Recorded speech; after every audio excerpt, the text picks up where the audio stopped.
Hello everyone, this is Praneeta. Welcome to the dreams pro chef.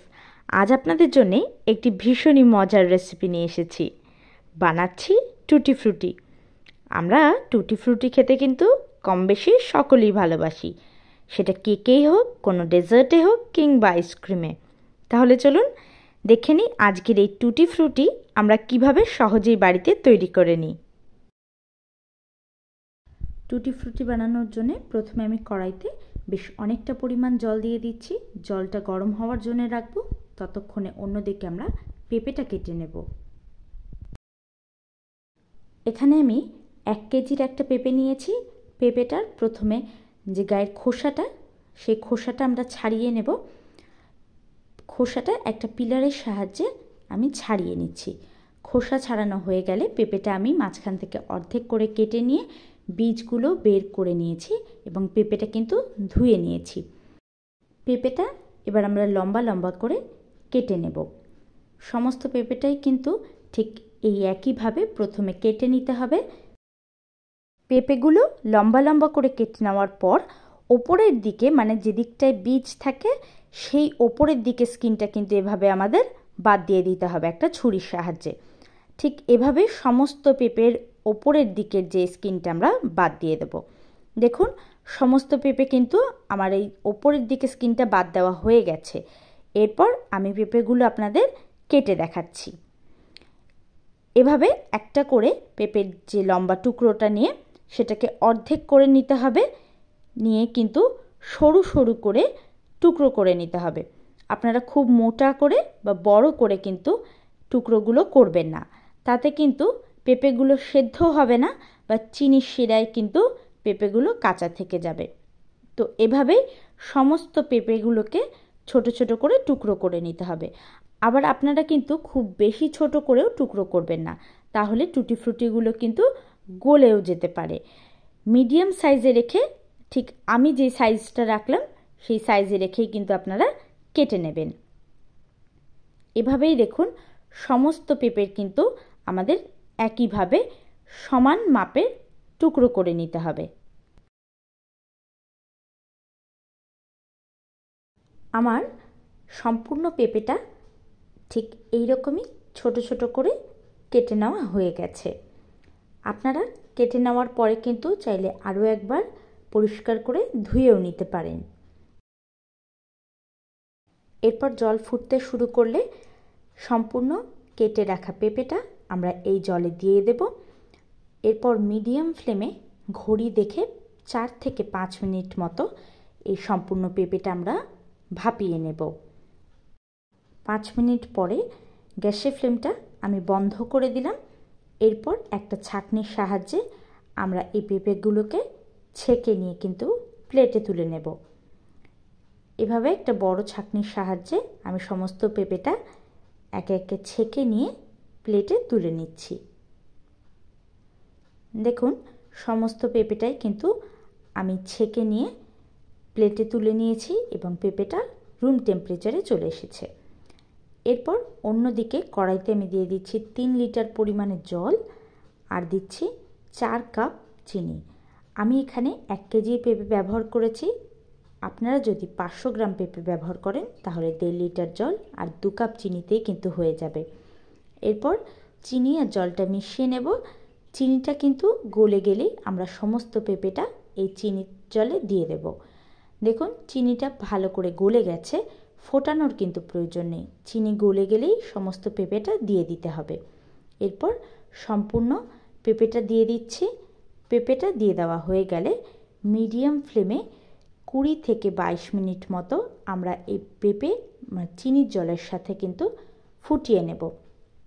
জলটা এখন বেশি লাগলেও ফোটানোর পরে কিন্তু এই চিনির শিরাটা কমে আসবে।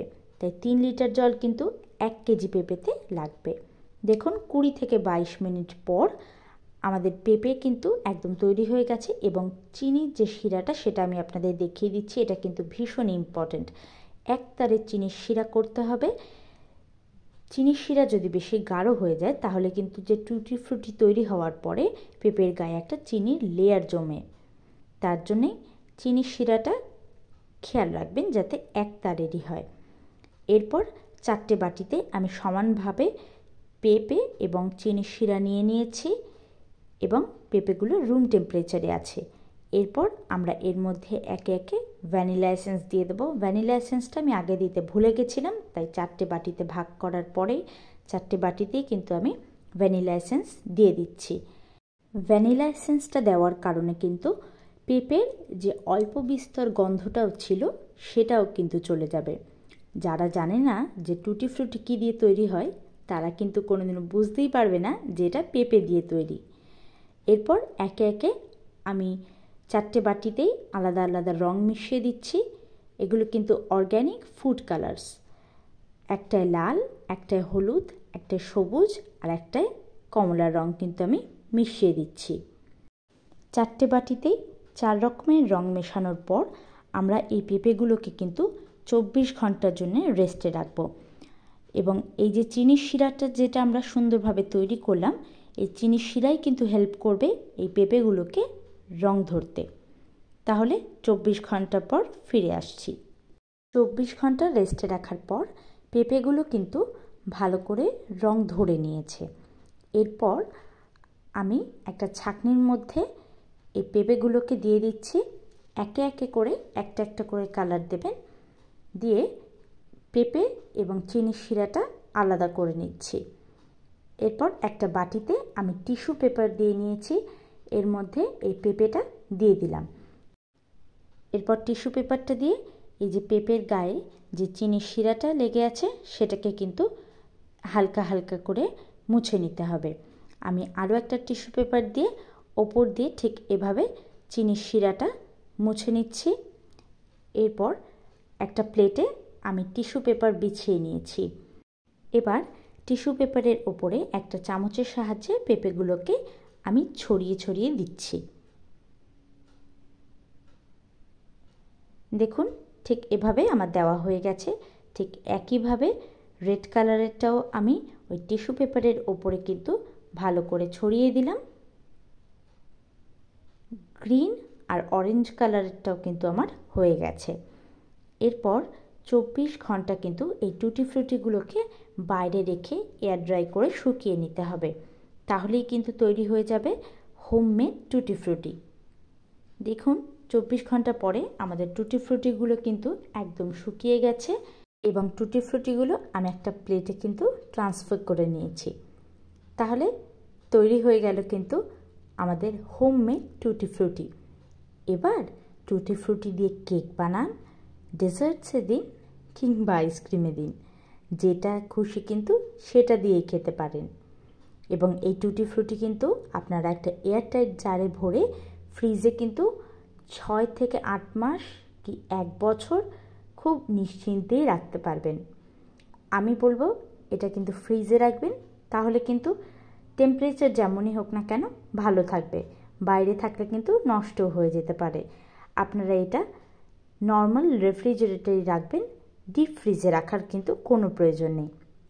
তাহলে আজকের এই টুটি ফ্রুটির রেসিপিটা আপনাদের কতটা মজা লাগলো সেটাও কিন্তু আমাকে কমেন্টে জানাতে পারেন। এবং রেসিপিটা ভালো লাগলে অবশ্যই একটা লাইক করে দিয়ে নিত্য নতুন ঠিক এরকমই রেসিপি পাওয়ার জন্য আমার চ্যানেলটিকে সাবস্ক্রাইব করে দিয়ে নিচে থাকা বেল আইকনটি প্রেস করে দেওয়ার কিন্তু অনুরোধ রইল, যাতে আমি এরকম কোনো নতুন ভিডিও দিলে নোটিফিকেশান আপনাদের কাছে সবার প্রথমে পৌঁছে যায়। আর রেসিপিটা বাড়িতে বানিয়ে কিন্তু আমাকে কমেন্টে জানাতে পারেন আপনাদের এক্সপিরিয়েন্সটা কেমন রইল। আর রেসিপিটা হেল্পফুল লাগলে কিন্তু প্রিয়জনদের সঙ্গে শেয়ারও করতে পারেন, যাতে তারাও এই রেসিপিটা বাড়িতে বানিয়ে কিন্তু ট্রাই করে আপনাকে জানাতে পারে। তাহলে আজকের মতো এ পর্যন্তই। ভিডিওটা শেষ অবধি দেখার জন্য অনেক অনেক ধন্যবাদ। সকলে ভালো থাকবেন, সুস্থ থাকবেন। নমস্কার।